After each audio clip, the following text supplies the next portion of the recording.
नमस्कार। पाकिस्तान में कल वोट पड़े, आज नतीजे आ रहे हैं। कुछ ही देर पहले नवाज शरीफ भी अपने आवाम के सामने आए। एक तरफ अपने भाई शहबाज शरीफ को साथ लिए और दूसरी तरफ बेटी मरियम नवाज को। उन्होंने बताया कि मुस्लिम लीग एन इन चुनावों में सबसे बड़े दल के तौर पर उभरी है, उसे सरकार बनाने का जनादेश मिला है। सब पार्टियों के मैंडेट का एहतराम करते हैं। जिनको भी मैंडेट मिला है हम दिल की गहराइयों से एहतराम करते हैं, चाहे वो पार्टी है, चाहे वो फर्द वाहिद है, चाहे वो आजाद लोग हैं। हम उनका भी एहतराम करते हैं। हम उनको भी दावत देते हैं कि इस जख्मी पाकिस्तान को मुश्किलात से निकालने के लिए आओ, हमारे साथ बैठो। लेकिन क्या यह सच्चाई है कि नवाज शरीफ को जनता ने चुना है? नतीजा कुछ और बता रहा है। यह बता रहा है कि पाकिस्तान की हुक्मरान, वहां की सेना अपनी जमहूरियत को संजीदगी से ले या ना ले, वहां का आवाम इसे पूरी संजीदगी से ले रहा है। उसे मालूम है कि इन चुनावों में सरकारी दमन बड़े पैमाने पर हुआ है। उसे मालूम है कि सेना जिसके साथ होती है उसे जिता देती है। कभी उसने इमरान की जगह बनाई थी, अब नवाज शरीफ को बना रही है। लेकिन इस बार जनता जैसे अपना फैसला करने पर तुली है। जो नतीजे आ रहे हैं वो हैरान करने वाले हैं। पाकिस्तान की 266 चुनाव वाली सीटों में 265 सीटों पर चुनाव हुए। एक उम्मीदवार की मौत की वजह से एक सीट पर चुनाव रद्द हुआ। जिस पाकिस्तान तहरीक इंसाफ से उसका चुनाव चिन्ह छीन लिया गया, वो नतीजों में सबसे आगे नजर आई। ये नतीजे इस बात के बावजूद हैं कि पाकिस्तान तहरीक इंसाफ के नेता इमरान खान जेल में हैं। उन पर चुनाव लड़ने की पाबंदी है। अभी तक 187 सीटों के जो नतीजे आए हैं, उनमें 89 पर निर्दलीय उम्मीदवार जीते हैं। दरअसल इनमें ज्यादातर वो उम्मीदवार हैं जो इमरान की पार्टी के हैं और चुनाव चिन्ह के ना होने की वजह से मैदान में हैं। PML नवाज को इन 187 में से 53 सीटें मिली हैं, जिसे वो जनादेश बता रहे हैं। PPP को 43 सीटें, बाकी कुछ छोटे दलों को गई हैं। हालांकि कुछ पाकिस्तान का इतिहास देखें और कुछ हुक्मरानों की आदत तो समझ सकते हैं कि अब भी वहां जनादेश को पलटने का खेल हो सकता है। नवाज शरीफ के भाषण में इशारा भी है, वो अब निर्दलीय उम्मीदवारों के साथ आने का न्योता दे रहे हैं। मैं आज आपको अपनी तरफ से, ये शहबाज शरीफ साहब की तरफ से, मरियम औरंगजेब की तरफ से, ये सब खड़े हैं दाएं और बाएं, हम सब आपको मुबारकबाद कहते हैं। इसलिए कि अल्लाह के फजलो करम से इन इंतखाबात में पाकिस्तान मुस्लिम लीग नून सबसे बड़ी जमात बन के उभरी है। वैसे अगले 3 दिनों में इन निर्दलीय उम्मीदवारों को अपने दलीय प्रतिबद्धता बतानी होगी। तो आने वाले कल को पाकिस्तान में क्या होगा, पहले नतीजों की बिल्कुल ताजा जानकारी के लिए चलते हैं अपने सहयोगी उमा शंकर सिंह के पास। उमा, सबसे पहला सवाल तो यही कि नवाज शरीफ के दावे पर इस वक्त कितना दम है? जी देखिए, नवाज शरीफ जो पहले विक्ट्री स्पीच देने वाले थे, उन्होंने जो स्पीच दी वो कोलिशन पार्टनर्स को एक इनविटेशन देने की स्पीच नजर आई। और इसलिए खासतौर पे, जिसका कि जिक्र आपने भी किया, आज़ाद उम्मीदवारों की तरफ उन्होंने अपना पासा फेंका है। क्योंकि जो अभी तक 217 नेशनल असेंबली की सीटों का जो रिजल्ट आया है, उसके मुताबिक 88 सीटें जो हैं वो जो आज़ाद उम्मीदवार हैं उन्होंने जीता है, यानी कि PTI के उम्मीदवारों ने जीता है उनमें से ज़्यादातर सीटें। और जो PMLN को अब तक सिर्फ 61 यानी कि 61 सीटें मिली हैं, और अगर PPP को भी जोड़ लें तो 50 सीटें उनको मिली है। तो इन दोनों पार्टियों को सीटों की तादाद जो है वो कुल मिलाकर जो 110 के आसपास ठहरती है। 265 सीटों पे जिस पे इलेक्शन हुआ है, अगर उसकी बात करें तो 133 सीट चाहिए बहुमत के लिए। अगर जो आरक्षित सीटें हैं वो इस अनुपात में ही जुड़ेंगे तो वो आंकड़ा जो उस तरह से पूरा हो जाएगा। लेकिन फिलहाल 133 सीटें चाहिए।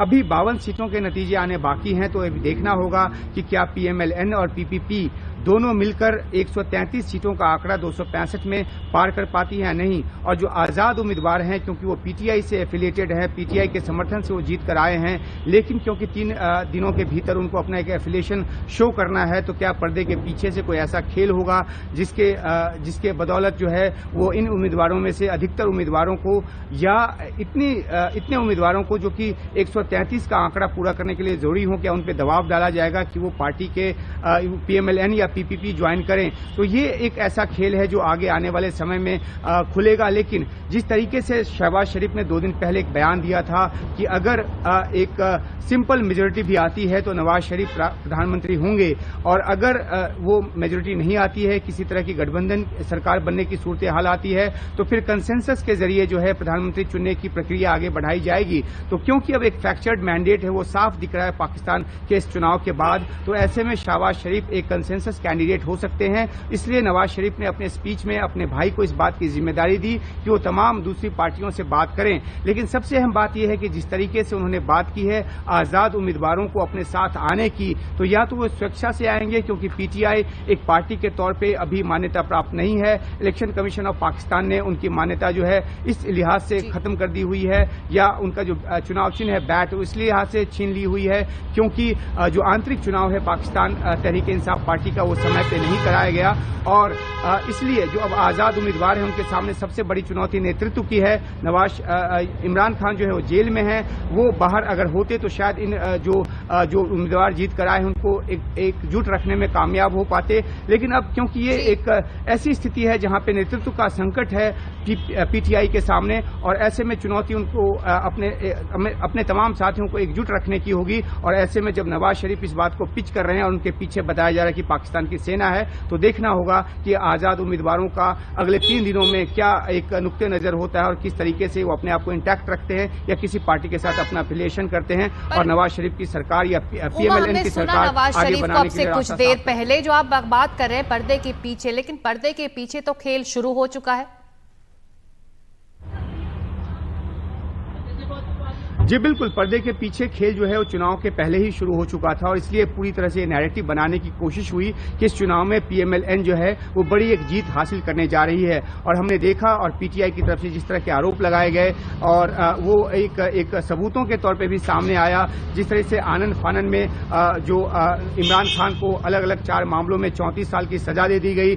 जो पाकिस्तान में हमने बात की है, तो जो सबसे टर्निंग पॉइंट जो नजर आया इस चुनाव में वो ये कि निकाह के मामले में जिस तरह से इमरान खान और बुशरा बीवी के निकाह को अवैध ठहराया गया और उस मामले में दोनों को 7 साल की सजा दी गई, इससे आम पाकिस्तानी जो नागरिक हैं उनमें काफी ज्यादा एक नाराजगी हुई। और ये भी बताया जा रहा है कि किसी वजह से साइलेंट वोटर के तौर पे वो निकले और पीटीआई को उन्होंने वोट किया, पीटीआई से एफिलिएटेड जो आजाद उम्मीदवार थे उनको वोट किया, और इसी वजह से इतनी बड़ी एक जीत जो है वो आजाद उम्मीदवारों के तौर पर भी पीटीआई को मिली है। तो ये एक इमोशनल तरह से की गई वोटिंग है जिसकी वजह से पीटीआई एक ताकत बन के उभरी है, लेकिन चुनौती उसके सामने यही है कि क्या वो तमाम आजाद उम्मीदवार इंटैक्ट रह पाएंगे, एकजुट रह पाएंगे। बिल्कुल यही चुनौती है इस वक्त पाकिस्तान की आवाम के सामने। जो मैंडेट आया उसके ठीक उलट दावे किए जा रहे हैं। शुक्रिया इस पूरी जानकारी और अपडेट के लिए उमाशंकर सिंह आपका। और अब हम सीधे चलते हैं हमारे पैनलिस्ट के पास। जी पार्थसारथी पाकिस्तान में पूर्व उच्चायुक्त रह चुके हैं। पार्था साहब, बहुत शुक्रिया एनडीटीवी इंडिया से बात करने के लिए, और अरसे बाद आपसे मेरी बातचीत हो रही है। लेकिन सबसे पहला सवाल जो मैं उमाशंकर से भी पूछ रही थी, खिलवाड़ शुरू हो चुका है जनादेश से इस वक्त पाकिस्तान में? खेल तो शुरू हो गया है, लेकिन ये खेल कहां पहुंचता है, कौन जीतता है, देखना पड़ेगा। मुझे लगता है कि सेना चाहती है कि पाकिस्तान मुस्लिम लीग आ जाए, लेकिन 51 सीट कुछ समय पहले पीटीआई के थे, इनका सिर्फ 40 था, तो इनको एक गठबंधन सरकार बनाना पड़ेगा। सेना वो शायद करवा दे, लेकिन ये कितना स्थायी हो सकता है।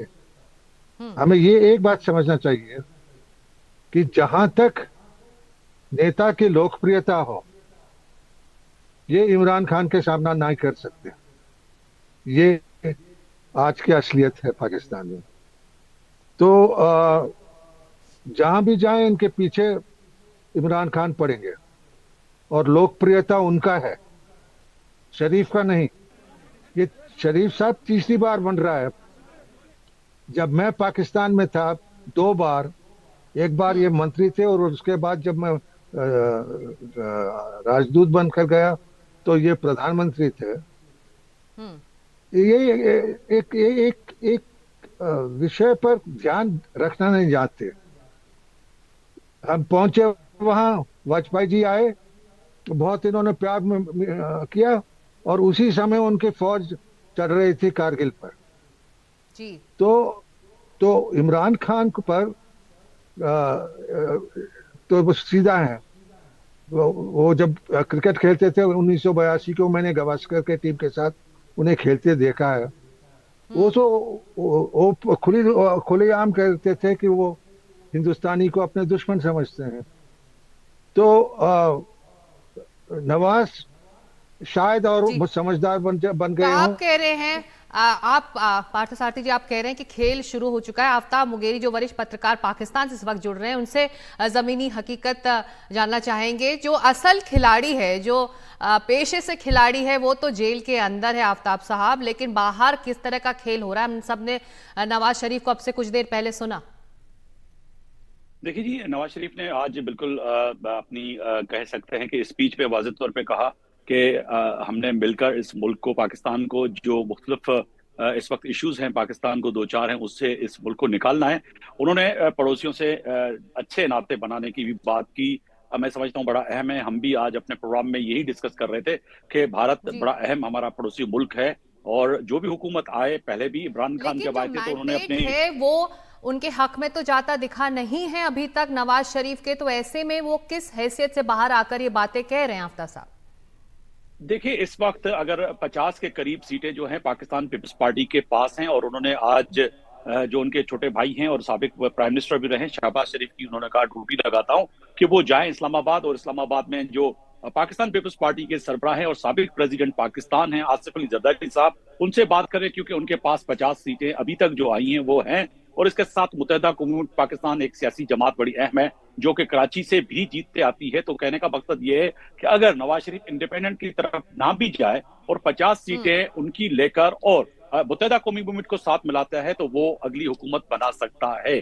पहले भी अगर आपने हुकूमत देखी होगी कि जो पिछले जो पीडीएम जो एक जमात बनी थी, उसने मिलकर जो इमरान खान को घर भेजा था, और उन्होंने ही पाकिस्तान में सियासत की, और मुख्तलिफ जो है वजारतें तमाम सियासी जमातों को मिली, और उससे जो है कहीं ना कहीं जो है इत्तेहादी एक हुकूमत कह सकते थे। मगर अभी भी अगर पाकिस्तान पीपल्स पार्टी मिल तो आप जाती है कह रहे हैं कि गुंजाइश PMLN के है साथ, नवाज शरीफ के पास इस वक्त सरकार बनाने के, और जोड़ तोड़ में वो लगे हुए हैं। पार्थसारथी जी, ये बताइए कि जो मैंडेट आया है वो इसके ठीक उलट आया है। वो आप जो लोकप्रियता बात कर रहे थे इमरान खान की, वो एक तरह से रिफ्लेक्ट हुआ इस मैंडेट में, लेकिन इससे एक और रिफ्लेक्शन भी हम देख सकते हैं। एक मैसेज दिया है पाकिस्तान की जनता ने मिलिट्री एस्टैब्लिशमेंट को भी। देखिए, एक बात हमें समझ लेना चाहिए।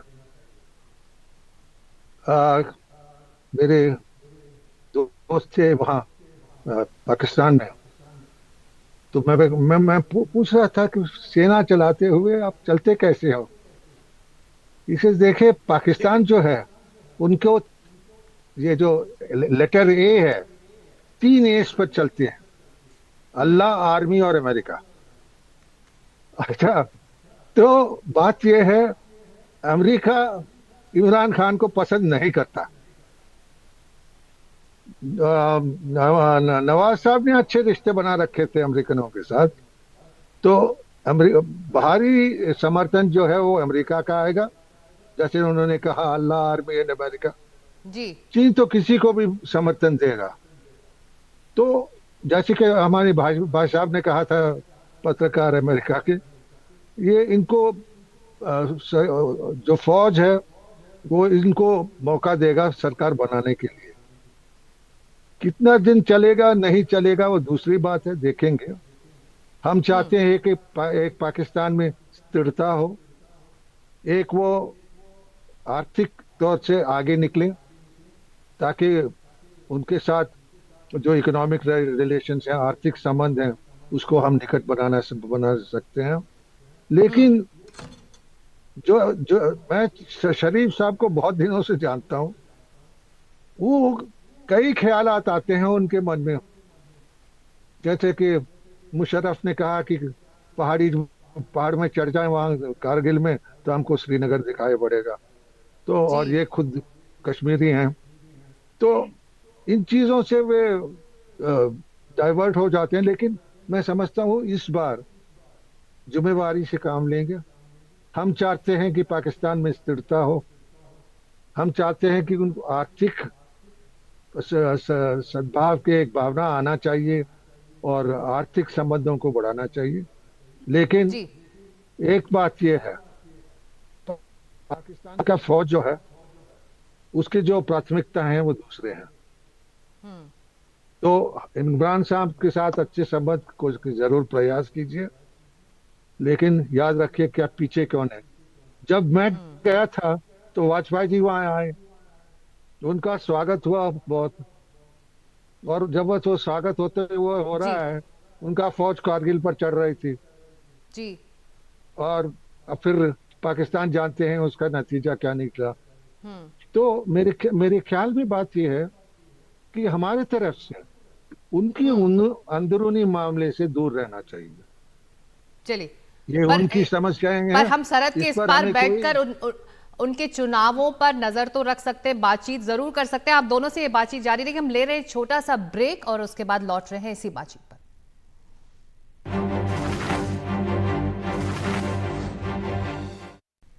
और सच की पड़ताल में आज हम विश्लेषण कर रहे हैं पाकिस्तानी चुनाव के नतीजों का। और आफ्ताब मुगेरी जो वरिष्ठ पत्रकार हैं पाकिस्तान से हमारे साथ जुड़े हुए हैं। आफ्ताब साहब, ब्रेक से पहले जो हम बात कर रहे थे, अब इंडिपेंडेंस को एक तरह से इन चुनावों में, इन इलेक्शंस में गेम चेंजर माना जा रहा है। और ये भी सच है कि इमरान खान को चुनावों से दूर करने के लिए उन्हें जेल भेज दिया गया था।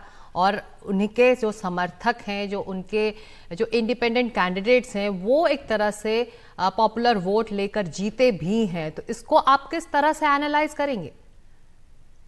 देखिए जी, यहाँ पे समझना पड़ेगा, एनडीटीवी एक बड़ा एक पाकिस्तान समेत पूरी दुनिया में उनकी खबर को और उनकी बातों को सीरियस समझा जाता है और हम भी देखते हैं। मगर इस वक्त तय है कि पाकिस्तान के अंदर जो इंडिपेंडेंट जो लोग हैं वो जो जीत चुके आए हैं, कोई 90 से ऊपर उनका इस वक्त नंबर आ रहा है। मगर उसमें आपको ये याद करना पड़ेगा कि कम से कम पाकिस्तान के अंदर हमेशा जब भी जनरल इलेक्शन हुए हैं, चुनाव हुए हैं, तो उसमें इंडिपेंडेंट जो है वैसे ही जीत के आते हैं। उनकी तादाद कम होती है निस्बतन, इस इलेक्शन में कुछ ज्यादा है, क्योंकि इंडिपेंडेंट इसीलिए भी है कि पाकिस्तान तहरीक इंसाफ जो इलेक्शन कमीशन का फैसला था, उस फैसले के बाद उनको इंतखाबी निशान जो है वो नहीं मिला। ना मिलने के बावजूद जो है इंडिपेंडेंट ज्यादा तो नजर आ रहे हैं, मगर इसमें वो भी लोग हैं जो अपने हलके में इंडिपेंडेंट हमेशा लड़ते हैं और वो जीत के आते हैं। तो इससे तय है कि कहीं ना कहीं जो है ये जो लोग हैं वो किसी न किसी पार्टी को तो ज्वाइन करेंगे। और आपने दुरुस्त कहा कि अब फैसला जो होगा, जो फैसले की घड़ी होगी, वो यही हो सकती है कि वो इंडिपेंडेंट ही ज्वाइन करेंगे, तभी किसी की हुकूमत बन सकती है। अगर इंडिपेंडेंट पाकिस्तान पीपल्स पार्टी को ज्वाइन करते हैं, जो कि तादाद 90 से ऊपर है, तो भी पाकिस्तान पीपल्स पार्टी मुल्क में अपना वजीर आजम लेके आ सकती है। मगर पीएमएलएन थोड़ी देर पहले जो है साबिक वजीर आजम नवाज शरीफ साहब थे, उन्होंने भी जिस तरह से कहा कि हम पाकिस्तान पीपल्स पार्टी, मौलाना फजल रहमान और मुत्तहिदा कौमी उम्मीद और तमाम सियासी जमातों से बात करेंगे कि जैसे कि वो हमें सपोर्ट करें।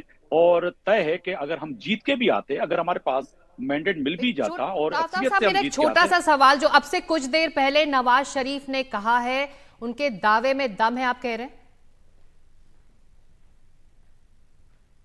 देखिए जी, ये आपके यहाँ भी होता है और दुनिया में हमने ये भी देखा है, खासतौर पर पाकिस्तान और भारत में हम देखते हैं कि जो भी चाहे वो स्टेट के इलेक्शन हो, सूबों के इलेक्शन हो, या फिर विफाक के इलेक्शन हो, मुल्की इलेक्शन हो, पूरे देश के हो, तो कहीं ना कहीं आपको इत्तेहादी और किसी न किसी का साथ चाहिए होता है। साथ के बगैर आप हुकूमत नहीं बना सकते। अगर हम हिंदुस्तान के मुख्तलिफ जो है इलेक्शन पे नजर डालें, तो वहां पे भी ऐसा ही होता है कि कहीं ना कहीं आपको अगर पूरे ऐवान के अंदर पूरे नंबर नहीं है तो किसी का साथ लेना जरूर पड़ता है। तो इसी तरह पाकिस्तान में भी वही है कि किसी न किसी का साथ के बगैर कोई भी हुकूमत नहीं बन सकती। ये है तय है कि सिंध के अंदर जिस तरह से जहां मैं बैठा हुआ हूं, वहां पे पाकिस्तान पीपल्स पार्टी अगर किसी का साथ ना भी ले, मगर वो अक्सरियत की जीत के आइए, वो एक स्टेट में, एक सूबे में हुकूमत बना सकती है। इसी तरह जो है पंजाब के अंदर जो है इस वक्त तादाद जो नजर आ रही है वो कहीं ना कहीं पीएमएलएन की नजर आ रही है। वहां पे भी इंडिपेंडेंट जीते हैं, मगर अगर वो ज्वाइन करते हैं नवाज पीएम शरीफ तो सरकार पंजाब में बनाना चाहते हैं, बस बाकियों से उनको समर्थन और सहयोग और सपोर्ट चाहिए, ये आप कह रहे हैं।